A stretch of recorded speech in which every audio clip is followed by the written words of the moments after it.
처음에 만난 오초령을 지나서 만난 곳이 바로 양주라는 곳입니다. 양주. 양주하고 장액 사이에 연지산이라는 곳이 있어요. 연지산. 근데 이게 연지산이 기련산맥과 이 사이에 있어요. 여기는 이 일대는요, 지금 이렇게 표시된 이 일대는 대초원과 같은 곳이에요. 그러니까 연지산은 대초원이 펼쳐지면서 고대부터 한 3000년, 지금부터 3000년 전부터 흉노족들이 중심이 돼가지고 여기서 말을 키우는 목장입니다. 지금도 아시아 최대의 군 목장이 현재도 있어요. 산단 마장이라고 했고요. 이 지역에 가면 아직도 이제 그 군마장이 있는데 이 지역이 그렇게 좋다 보니까 말을 키우기 좋은 지역이다 보니까 흉노들이 일찍 여기를 장악을 했어요. 그래서 흉노가 장악을 했고 그 전에 누가 살았는가 하면은 바로 월지족이 살았습니다. 월시 또는 월치. 이들이 간다라 불교 미술을 꽃피우는 사람들이에요. 근데 흉노가 한이 흉노를 밀고 흉노가 월치를 또 밀고 하는 이런 연쇄적 과정 속에서요. 월치가 중앙아시아로 넘어가게 됩니다. 중앙아시아에서 다시 인도 서북부 지역까지 들어가게 돼요. 그래서 이른바 불교가 세계화되는 원동력, 그 바탕이 돼줬던 사람들이 바로 월치족이다. 이렇게 좀 보시면 될 것 같아요. 그들이 처음 있었어요. 그러다가 흉노가 들어왔고요. 근데 처음에 한나라가 만들었지만 우리는 한 제국이 어마어마하게 생각하지만 초기에는 흉노에게 계속 이른바 선물, 조공을 바쳤던 그런 관계입니다. 흉노하고 전쟁을 할 수가 없어요. 너무 강력하니까. 그런데 이게 서서 역전되기 시작하죠. 한무제 때 이 토대를 만들었던 사람이 바로 장건이라는 분입니다. 장건이 해외 정보도 많이 알고 왔지만 그 중에 중요한 정보를 하나 갖고 오죠. 저쪽 중앙아시아 저쪽 가니까 피를 흘리면서 지치지 않고 빛과 같은 속도로 뛰어가는 말이 있더라. 이렇게 이야기를 해요. 이게 바로 한혈마라는 겁니다. 한혈마. 그 한혈마를 나중에 삼천기를 들여와요. 그래서 주로 한나라가 이게 점점 강해지면서 이 연지산 주변 일대를 장악을 하면서 말을 키우고 교배시키고 해서 청대 후기까지 이게 남아있고 현재도 이제 군목장으로 있는 거죠.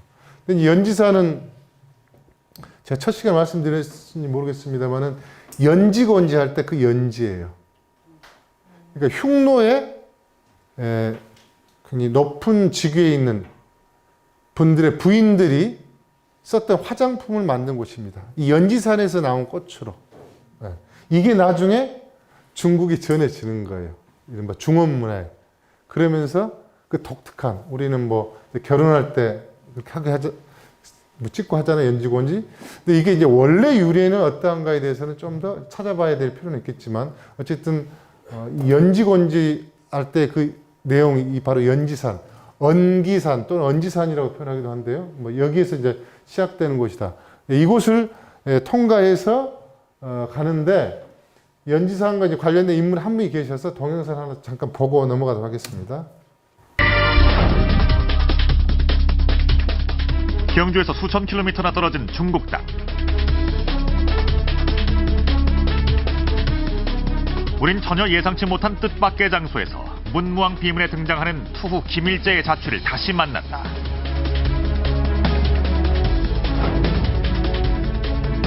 중국 고대 국가의 수도였던 섬서성 시안은 그의 무덤까지 남아 있었다. 그는 실제로 존재했다. 우리 역사 기록엔 나오지 않는 문무왕 비문 속의 투후는 대체 그 정체가 뭘까?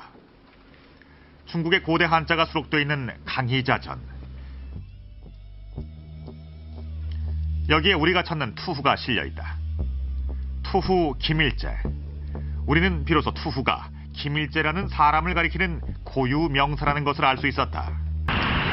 중국 서북 지역에 위치한 감숙성 무이시. 인민공원 한가운데 남아있는 흉노족의 흔적.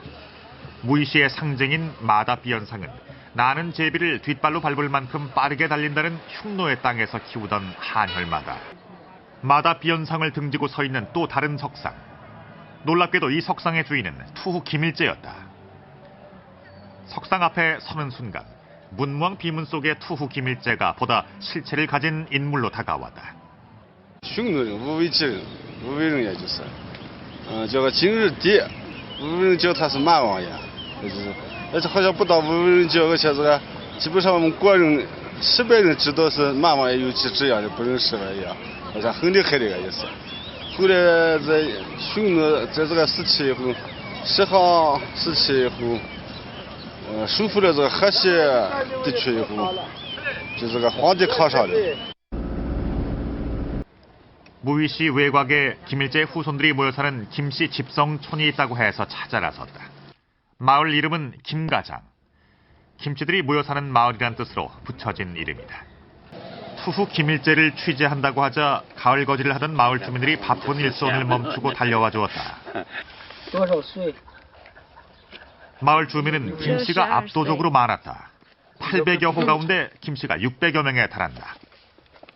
이곳의 김씨들은 조금도 주저하지 않고 스스로를 투후 김일제를 시조로 모시는 흉노족이라고 소개한다. 유목 생활을 하며 떠돌던 김일제 후손들은 원나라가 들어선 13세기 무렵 김가장 마을에 뿌리를 내리고 정착했다고 한다. 김가장 마을의 초등학생들. 김씨. 학생들 역시 대부분 김일제 후손이었다.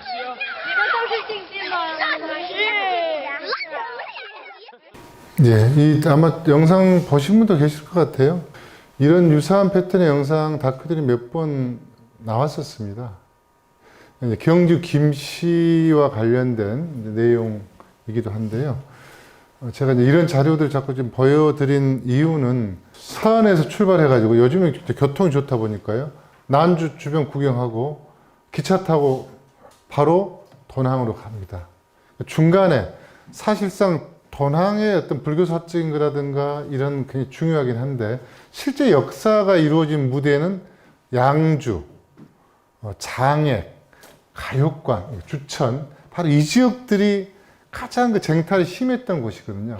실제 역사의 주 무대에 대한 부분은 싹 잘라버려요. 그런 상황으로 접근하다 보니까 역사에 대한 좀 전체적인 이해를 할 수 있는 기회가 좀 없어지는 부분이 있고요. 또 하나는 이제 말씀드렸듯이 이 지역 자체가 월지족이 출발한 지역이다라는 의미가 있고요. 우리 역사 관련해서는 김일제와 같은 분 이런 내용들인데 김일제와 관련된 기록들은 상당히 구체적으로 이미 기술되어 있고 이분은 나중에 제후의 반열까지 오릅니다. 그렇기 때문에 실제 묘가 그대로 남아 있고요. 황릉 옆에 묘가 있거든요. 지금 이 지역과 이제 관련해서 이분의 아버지, 그러니까 아버지가 여기서 연지산에서 이 주변 일대에서 죽어요. 죽어서 김일제라는 분은 끌려갑니다. 끌려가서 말을 키우는 위치에 있는데 말을 키운다는 게 이게 단순히 노비라고 보시면 안 됩니다. 고대에는 이미 당시 그 흉노 왕 아들이기 때문에 그냥 노비로 부리지는 않았을 거란 말이에요.